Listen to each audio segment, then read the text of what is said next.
दोस्तों अभी supreme court का एक बड़ा जजमेंट आया है दोस्तों, और ये जजमेंट का जो नाम है दोस्तों वो ये है शिवांगी बंसल वर्सेस साहिब बंसल दोस्तों। और इसको लेकर सुप्रीम कोर्ट ने वैवाहिक जो भी विवाद चल रहे हैं दोस्तों उनसे जुड़े मामलों में एक बड़ा फैसला, अहम फैसला सुनाया है दोस्तों। और कोर्ट ने ये साफ किया है कि IPC 498 है, जो आप लोग जानते होंगे, जो नए कानून में भारतीय न्याय संहिता धारा 85 के तहत है। और दोस्तों ये क्रूरता से संबंधित है और इन सभी मामलों में अब तुरंत गिरफ्तारी नहीं की जाएगी दोस्तों। और एक बड़ा फैसला है दोस्तों, इसमें किया क्या जाएगा, होता क्या है, महिलाएं अक्सर करती क्या है, कंप्लेन दर्ज कराती हैं।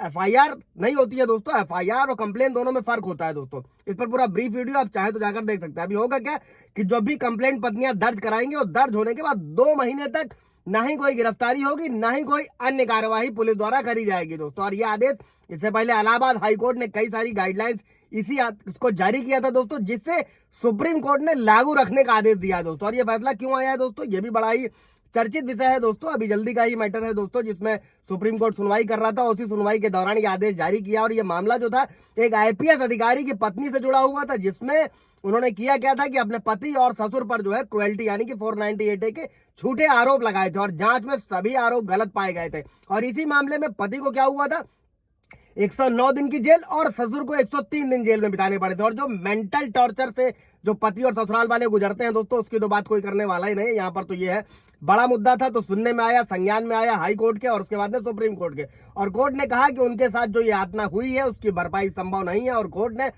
महिला को यह भी आदेश दिया कि वो राष्ट्रीय और स्थानीय अखबारों में जो है बिना शर्त सार्वजनिक माफी मांगने का जो है वो निर्देश दिया गया है दोस्तों।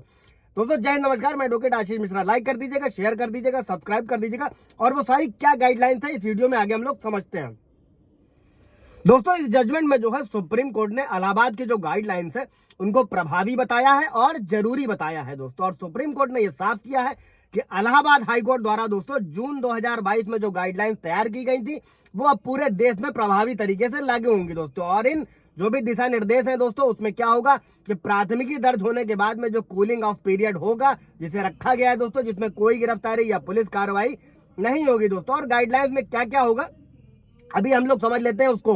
अगर आप लोगों का कोई भी मैट्रिमोनियल डिस्प्यूट है दोस्तों, अगर वैसा कुछ है तो ये सारी गाइडलाइंस आपके लिए दोस्तों। और FIR के बाद क्या होगा, 2 महीने यानी कि कूलिंग पीरियड तक जो है गिरफ्तारी या कोई भी पुलिस कार्रवाई नहीं किया जाएगी। उस दौरान क्या होगा दोस्तों, जो पूरा मामला है वो जिला स्तर की जो भी डिस्ट्रिक्ट होगा वहां की परिवार कल्याण समिति यानी कि फैमिली वेलफेयर कमेटी FWC के पास भेजा जाएगा सबसे पहले।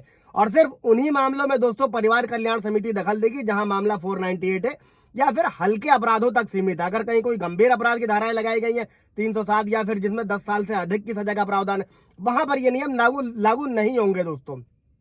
कई बार होता क्या है कि गंभीर धाराओं में जब मुकदमा दर्ज कराया जाता है दोस्तों, जैसा कि हम लोग कहते हैं कि फिर आपको हाईकोर्ट जाना चाहिए क्वेश्चन के लिए 528 के तहत। फिलहाल वो एक अलग मुद्दा है, अभी हम लोग गाइडलाइन समझते हैं दोस्तों। और FWC क्या करेगा, दोनों पक्षों और जो भी उनके वरिष्ठ जो बुजुर्ग होंगे उनकी बातचीत कराकर सुलह समझौता कराने की कोशिश करी जाएगी। और कूलिंग पीरियड के बाद ही जो है समिति की जो रिपोर्ट होगी वो आगे की कार्रवाई के लिए भेजी जाएगा। और सुप्रीम कोर्ट का जो ये कदम है 2 कारणों से जरूरी माना गया है दोस्तों। जैसा कि आप लोग भी जानते हो, पहला जो 498 है उसके दुरुपयोग के मामलों में कई बार पति और उनके परिवार को झूठे आरोपों में फंसा दिया जाता है, जिससे क्या होता है उनकी छवि और जीवन दोनों ही प्रभावित होते हैं। दूसरी ओर क्या होता है दोस्तों, जो कानून का असली उद्देश्य है पीड़ित महिलाओं को सुरक्षा देना, और यह व्यवस्था क्या कर रही है, दुरुपयोग करवा रही है। और दुरुपयोग पर रोक लगाकर